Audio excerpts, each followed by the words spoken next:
Pemirsa, kasus pembunuhan yang terjadi di sebuah rumah di Depok, Jawa Barat mengejutkan warga yang tinggal di sekitar lokasi. Satu korban meninggal dunia dan dua terluka akibat terkena senjata tajam. Reporter Polri TV Rahmadini saat ini berada di lokasi. Dini, apa informasi terbaru yang bisa Anda laporkan dari lokasi?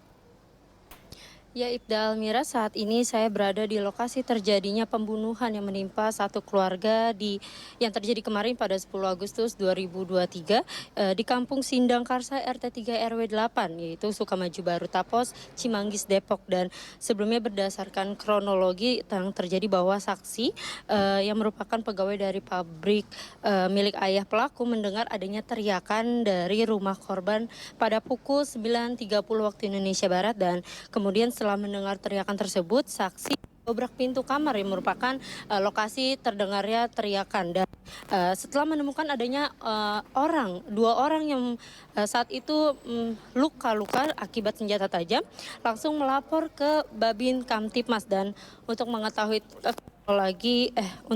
kronologi yang terjadi di TKP pada kemarin, saat ini saya bersama dengan Babin Kamtipmas Sukamaju Cimanggis, yaitu Aibtu Suparjo dan Pak Gunawan selaku tetangga. Saat ini saya pertama kali ke Pak Gunawan. Pak Gunawan, bisa dijelaskan Pak, apa yang Bapak temukan saat pertama kali memasuki TKP, Pak?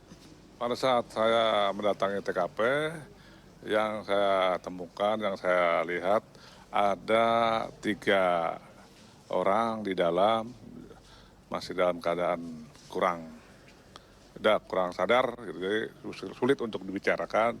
Dan yang satu lagi sudah 810, itu wanita. Jadi bapaknya sudah lebih awal berangkat ke rumah sakit. Lanjut yang satu lagi anaknya yang namanya Rifki, saya bawa ke rumah sakit, ke sentra medika. Selanjutnya kami arahkan untuk serse dan piket pawas dan piket resersenya saya arahkan ke sini gitu. Pak Gunawan, bisa dijelaskan keseharian dari keluarga ini, Pak? Apakah memang sebelumnya sering ada terjadinya cekcok atau memang baik-baik saja, Pak? Bisa dijelaskan?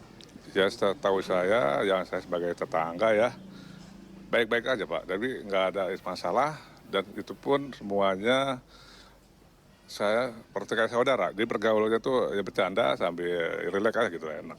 Jadi baik-baik aja, nggak ada masalah dari dalam hubungan dengan masyarakat.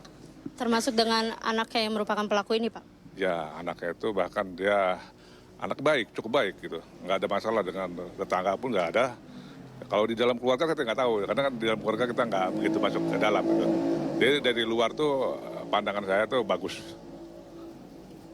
Dan saat ini saya akan bertanya dengan Pak Babin. Pak Babin, bisa diceritakan kronologi atau awal mula terjadinya kejadian saat adanya laporan dari warga ini, Pak? Terima kasih.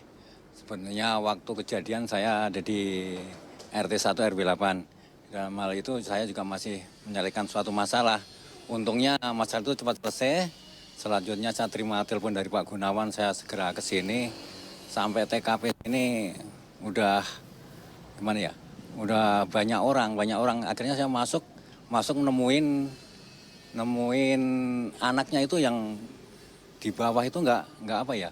Kayaknya nggak bisa bicara, cuma teriak-teriak aja.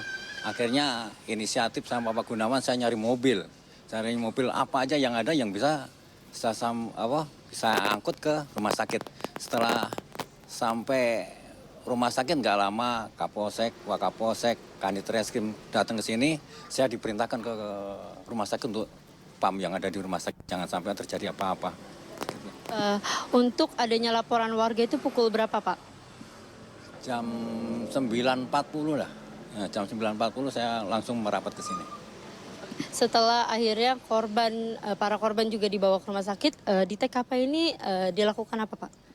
Setelah korban ke rumah sakit, yang di sini kan ada Pak Kapolsek, Wakapolsek, Pak Kanit. Akhirnya mungkin ya di polis lain. Saya udah nggak ngurusin ini lagi, saya ngurusin yang di rumah sakit. Takutnya yang di sana nggak ada yang jaga, malah terjadi apa-apa lagi. Ya, terima kasih Pak Aibtu Suparjo selaku Babin Kamtibmas dan Pak Gunawan selaku tetangga atas penjelasannya Pak. Ya, pemirsa Polri TV, saya akan menjelaskan sedikit soal area ini bahwa bisa dilihat di belakang saya, ini merupakan salah satu hanya rumah ini yang digarisi polisi yang merupakan TKP dari kasus pembunuhan yang terjadi kemarin pada 10 Agustus 2023. Dan bisa dikatakan bahwa area ini merupakan pemukiman yang memang cukup ramai dan selain di area ini juga cukup banyak pabrik-pabrik produksi seperti barang bekas dan juga olahan kardus. Dan seperti yang dijelaskan oleh Pak RT tadi bahwa keluarga ini merupakan keluarga yang cukup baik dan dekat dengan warga dan bisa dikatakan cekcok yang juga dijelaskan oleh Pak Gunawan tadi, cekcok memang tidak pernah terjadi di keluarga ini dan seperti yang diketahui bahwa dalam kasus ini terdapat 3 orang korban yang merupakan 1 orang meninggal dunia yang merupakan ibu dari pelaku dan juga 2 orang yang mengalami luka-luka akibat senjata tajam yaitu pelaku dan juga ayah pelaku dan saksi korban yang merupakan ayah dari pelaku juga saat ini setelah dipindahkan ke Rumah Sakit Polri Jakarta untuk menjalani pemeriksaan medis lebih jauh dan hari ini juga dijadwalkan bahwa Polres Metro Depok akan lakukan olah TKP lanjutan untuk mencari titik terang atas kasus ini dan kami akan terus mengupdate temuan-temuan baru terkait kasus yang menimpa 1 keluarga di Cimanggis Depok ini dan Almira kembali ke studio. Terima kasih Dini atas laporannya, selamat kembali bertugas.